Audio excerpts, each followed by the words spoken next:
let's look ahead to Tuesday. There are 9 games on December 26th. It's Boxing Day, and it's a daily streaming look-ahead show. Michael Bolton? Thanks, Josh. It's Michael Bolton here, and it's time for another episode of the Locked On Fantasy Basketball Podcast. Let's get to it. Let's get to it, indeed.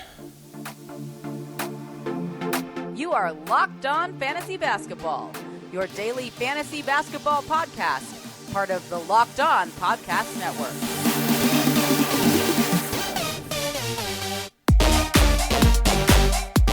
Hello and welcome to the Locked On Fantasy Basketball Podcast, brought to you by Basketball Monster. My name is Josh Lloyd, and we got a number 1 victory royale. Yeah, Fortnite, we're about to get down. I'm also the lead fantasy analyst at basketballmonster.com, and you can find me on Twitter as always at redrock_bball, on TikTok at redrock_bball, and on Instagram at Locked On Fantasy Basketball. Today's episode is brought to you by the Game Time app. Download the Game Time app, use the code LOCKEDONNBA, and save $20 off your first purchase. Thank you also for making Locked On Fantasy Basketball your first listen every day. We are free, and we are available on all platforms. Be a double banger. Watch the video, listen to the audio, comment, subscribe, thumbs up, boost the algorithm. It's a great way of helping me out at this time of giving in the NBA, or the actual regular calendar, not the NBA calendar, it's the regular calendar, because that's when Christmas happens. We're here to talk about Tuesday's action with 9 games coming up. No back-to-backs through Monday, Tuesday, of course. None of the Christmas Day teams play the back-to-back, which is bloody fair enough, I think. And normally at the start of these daily look-ahead shows, I go through and I tell you, well, here's all the injury updates for the day. An hour ago, I published an injury update show for all 30 teams. So maybe to streamline this, not maybe, definitely, to streamline this, I'm not going to give you the injury updates for these games on Tuesday because we just did it. The only difference is Nikola Vucevic has appeared on the injury report as questionable. So we are all hovering very, very closely because Andre Drummond would be the absolute elite stream of the day if Vuce is out. And I don't actually hate just a quick speculative ad just to see. It doesn't appear that Vuce is going to be a long-term thing. It's like an adductor contusion, I think they called it, which could be timeout. But when we talk about a guy that might run top 60 numbers if Vuce is out, which is what Drummond is, then it's almost worth burning it for a guy that might play 14 minutes. So if he plays 27, you're home. That's a big boost. So all of our streams of the day and everything we recommend today is with the assumption that Vuce plays.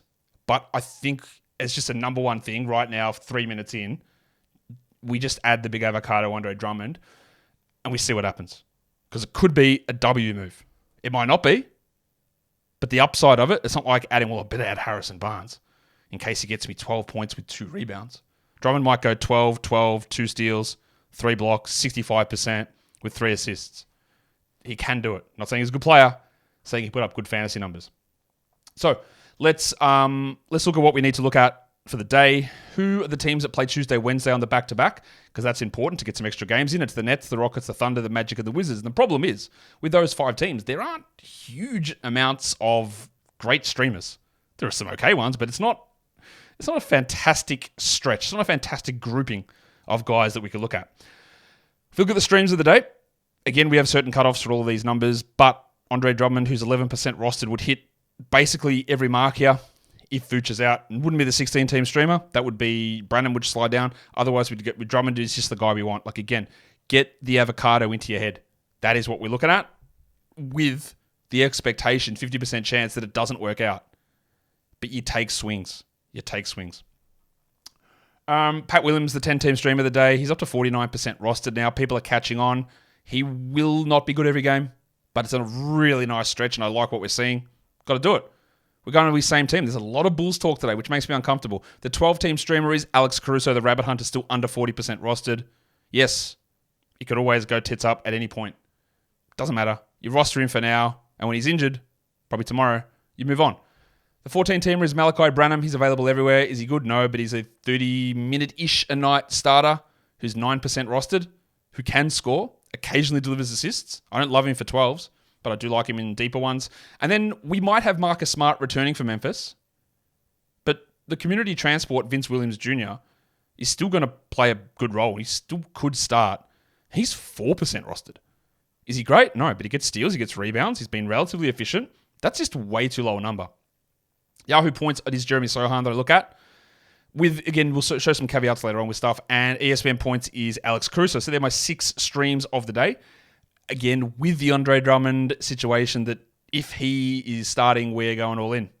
Not looking at Henri Drell. He's been ruled out, unfortunately.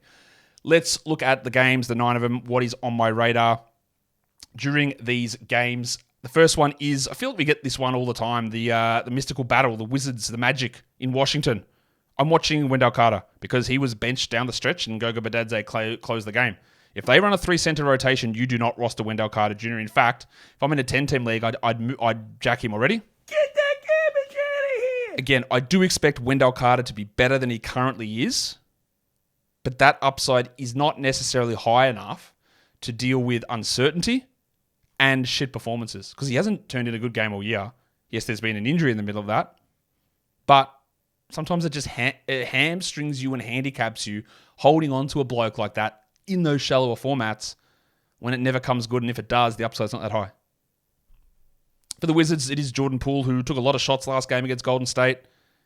He's never going to be as good as I thought he was. Huge Al, obviously.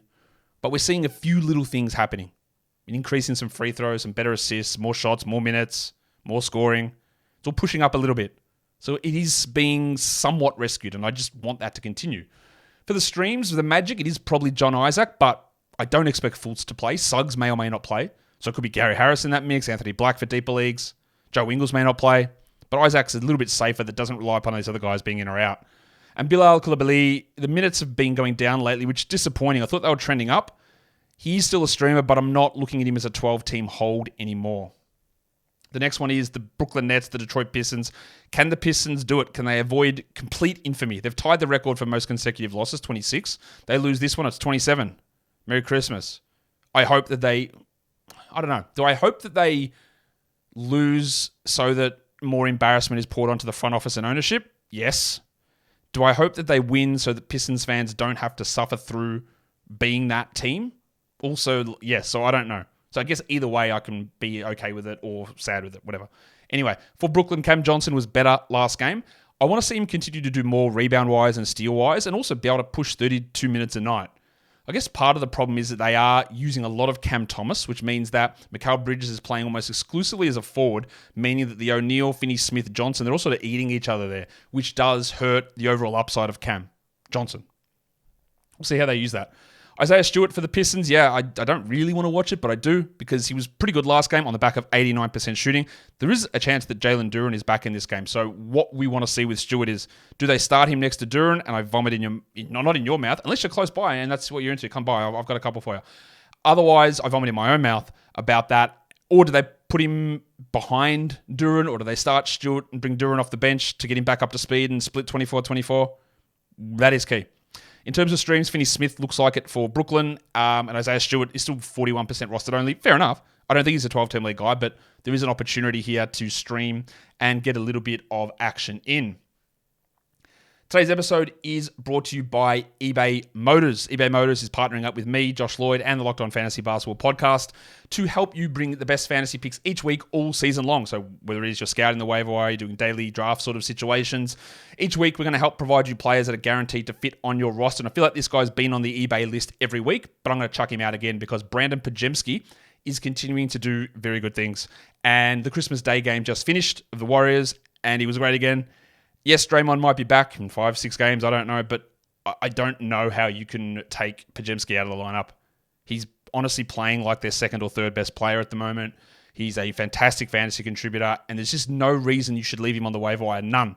He's a guaranteed fit, but a guaranteed ad. And eBay knows that guaranteed ads and guaranteed fits are things that can help you win a championship. And that's what they're all about. The guaranteed fit, championships, but also for your vehicle.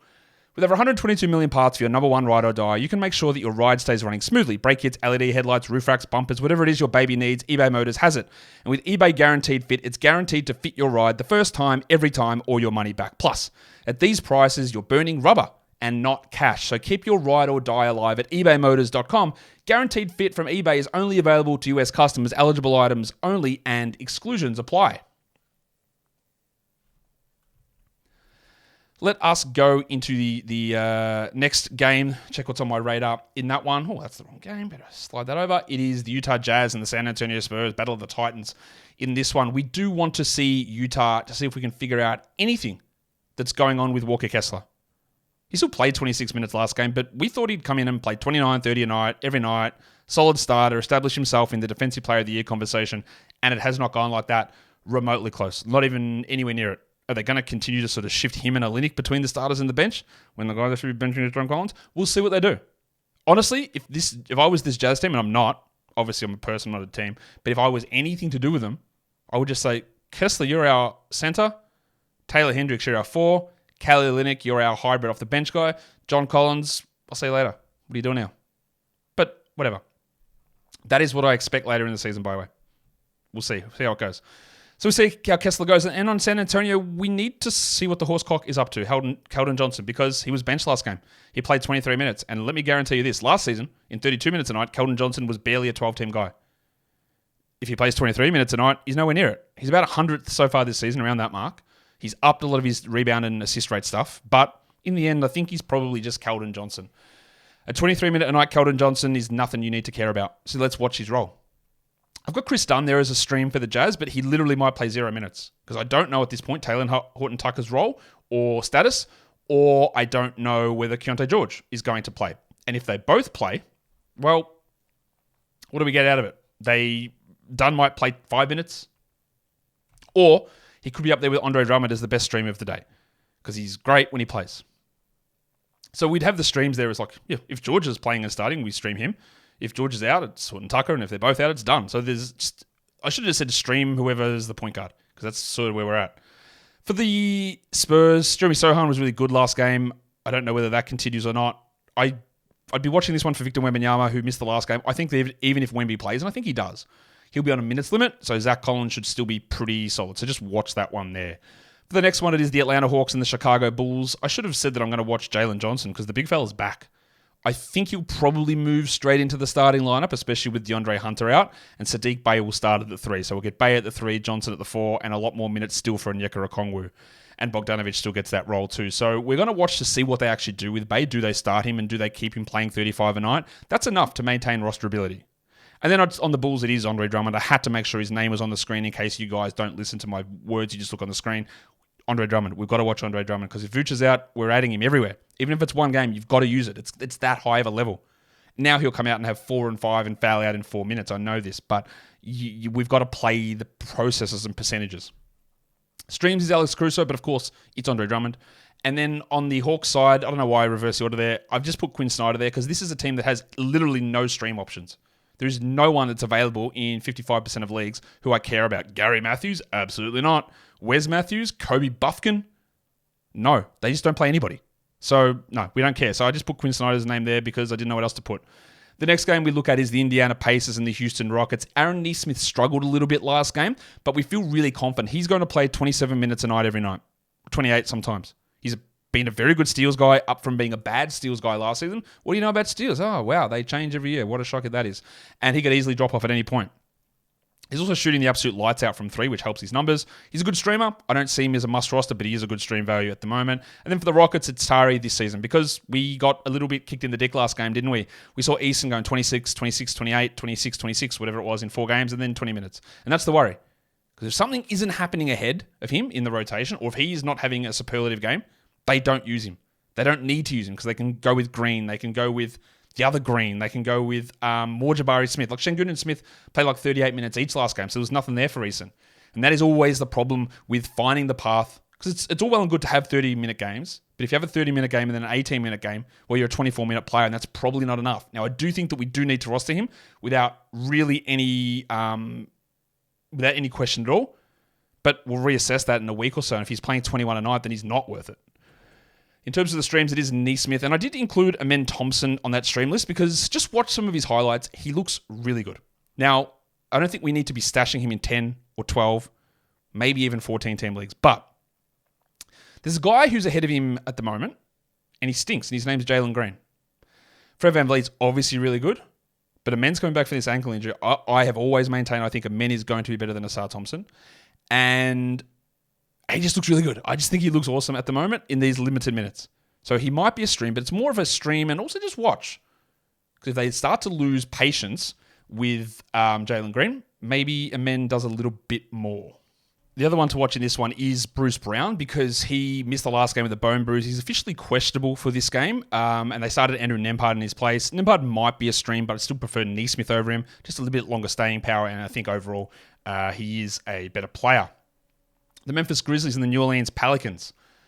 Jaren Jackson is someone I want to watch. He got into foul trouble last game, but does the Ja Morant return actually help or hurt his numbers? A lot of it is going to be about usage. Efficiency was bad at the start of the season and then improved without Ja anyway. So it's more about trying to figure out where his usage fits and how he gets enough shots in this scenario. For the Pelicans, we obviously want to watch what the hell happens with Herb Jones because last game he was benched for Trey Murphy. Not benched literally because he started the game, but he played 18 minutes and Murphy played 35. If that happens again, we are very, very quick on the jack. Get that garbage out of here. Like, there's just no reason to be holding him in that scenario if he's a 20-minute a night player. So we need to see how that goes. Also, they just upgraded Larry Nance Jr. to doubtful with his rib issue. Not that he's going to play, but it means he's going to be back soon. In terms of streams, Marcus Smart is questionable for Memphis. Vince Williams is going to have a role regardless. He's available everywhere. And then for the Pelicans, it is probably Najee Marshall, but that's not a super exciting stream option there. Minnesota and OKC. We don't have the update yet on Karl Anthony Towns, which is very frustrating, obviously. So we don't know. But what we've seen the last two games from Jaden McDaniels has been interesting. Really good minutes, big production, ramped it up. Is that real? Or was that a little mirage-y? And for the Thunder, I want to watch the Bronco, Jalen Williams, because his last game was really good. How does he look if Josh Giddey doesn't play? Now, Giddey is officially questionable for this game, so we'll have to watch Jalen Williams and his role and see whether he's able to just get back to what we saw a little bit more last season. In terms of streams, Kyle Anderson will be the guy, especially if Towns is out. Now, obviously, it is Reed, but Reed's rostered everywhere. Anderson's the guy we look at, but more priority if Towns is out. For the Thunder, it's always Lou Dort. I'm not all that interested in Isaiah Joe. I'm not all that interested in Cason Wallace, even if he starts. The Sacramento Kings and the Portland Trailblazers. I want to see Keegan Murray because his last few games have been good. He's been able to ramp that usage up. Now, I think some of that is because Leaky Monk was out. So always watching Murray's role, usage percentage, when Sabonis, Fox, Monk plays. Does he assert himself? Does he step back and be a spot-up shooter? Can he bring other things, passing, defensive numbers? He's on a really good streak at the moment. And then for the Blazers, it is Scooter Henderson. Now, I don't think we have to hold at this point, but the improvement is here. Well, wouldn't say it's here. He is improving. The problem is they're pumping minutes into Malcolm Brogdon, and Scoot's playing 24 a night. So even if he improves enough, 24 is not enough for us to care. If he was playing 31 a night and we saw this improvement, I'd be like, yeah, let's hold it. I think it's going to break. But at 24, it's not. If we start to see it get to 30, then I'm back in on adding. Harrison Barnes looks like the stream from the Kings, and then Thibault probably is the stream. If Scoot's available, I'd look at him over Thibault. But Thibault's obviously very specific to categories and for very specific categories as well. For the steals and less so for the blocks. But yeah, he can help in that area too.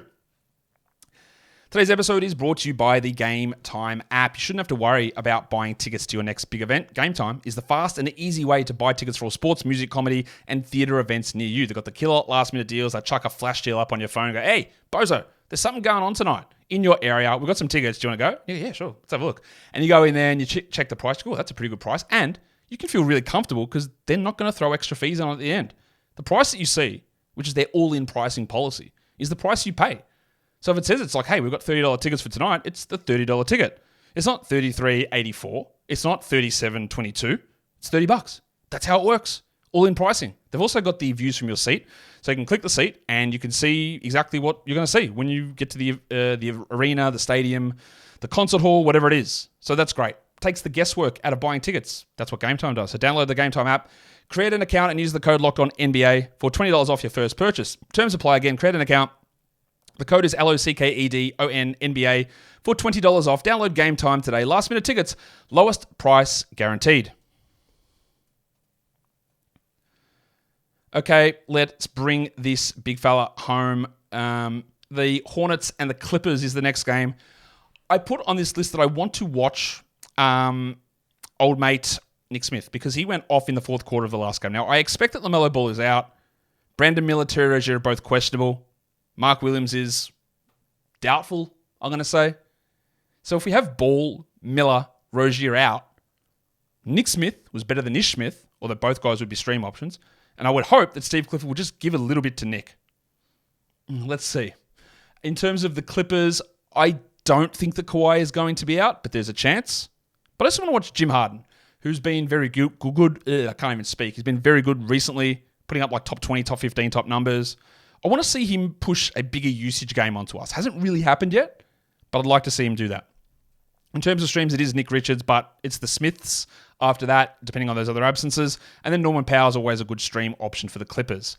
And they are all the games. So let's have a look at what we need to do for 2-for-1s with the Tuesday, Wednesday back-to-backs. They're not great names. We've got Bilal Coulibaly, which I'm not certain on. There's Corey Kispert, Lou Dort, Dorian Finney-Smith, Royce O'Neal, and Day'Ron Sharpe in Brooklyn. Sharpe's one of those Andre Drummond-esque players that if he plays 34 minutes across 2 nights, you might have 20 points, 21 rebounds, 3 blocks, which is really good. And that's what the 2-for-1s are useful for, is using one ad to get 60 minutes, 70 minutes of action, 50 minutes of action. In Sharpe's case, 40 minutes of action, enough to matter. And yeah, so that's important. If you look at chunks, Tuesday, Wednesday, Thursday, Friday, Saturday, there is one high volume day in there on Friday. So who benefits the most? How do we get the most value out of the next 5 days? Well, you can see there are a few teams there with 3 quality games. Chicago, Alex Caruso, obviously if Pat Williams is available. If Vooch is out for the week, Andre Drummond, amazing. Dante Exum and the Mavs. So Exum, we don't know whether Kyrie is returning or Josh Green. So Exum, Derek Jones, Timmy Hardaway, 3 games, quality games in the next 5 nights. Aaron Nesmith and the Pacers. Maybe that's Andrew Nembhard as well. Jalen Smith I've got on this list too, although he might sit one of the back-to-backs. And then the Jazz as well. Kelly Olynyk, 3 games.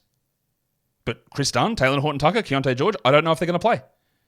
And there's a real opportunity for some value for those guys, but I get the feeling that with all those ups and downs, that it's going to be harder to pin that down. Although Olynyk feels relatively safe. I've got Dosunmu in there as well, just if you're in a deeper league with 3 games for the Bulls. He's at least getting a solid enough role with Zach LaVine out. Back to Tuesday for 10-teamers. We're looking at Pat Williams, Jalen Suggs, who's questionable, Alex Caruso, Cole Anthony, Herb Jones. I don't feel good about that one, but sure. Denny Avdia on there too. For 12-teamers, Keontae George, don't know if he plays. I would stream him. Then it's the Horton Tucker and the Dunn cascade all the way through. Jeremy Sohan, Aaron Nesmith, Kelly Olynyk, Malachi Branham, and the Pencil Harrison Barnes. Barnesy. And then for deeper leagues, I've got Bilal Coulibaly, the community transport Vince Williams, Dorian Finney-Smith. We've put Andre Drummond's name on this list. He would rocket to the top of every list otherwise if Vooch is out. Royce O'Neal and John Isaac. And lastly, we do points leagues. I've got Keontae George there as well. Don't know if he's going to play or minutes limit, whatever, but got to put his name on the list. Sohan, Caruso, Branham, Norman Powell, and Trey Jones. And that, guys, does it for a look ahead for Tuesday's 9 games in the NBA, some waiver wire, streaming options, all of that stuff. And if you want to be a double banger and support the show, watch it here on video and subscribe. Thumbs up. Subscribe is really key, though. Hit that bell as well for notifications. And then go and check the audio version. If you're listening on audio, go check the video version out. Again, someone said to me the other day that they saw my face for the first time. Wow, I didn't expect it to look like that. Amazing. My face is everywhere. But yeah, there you go. So go and check it out. Subscribe. Help the show out, guys. We are done here. Thank you so much for listening, everyone. See ya.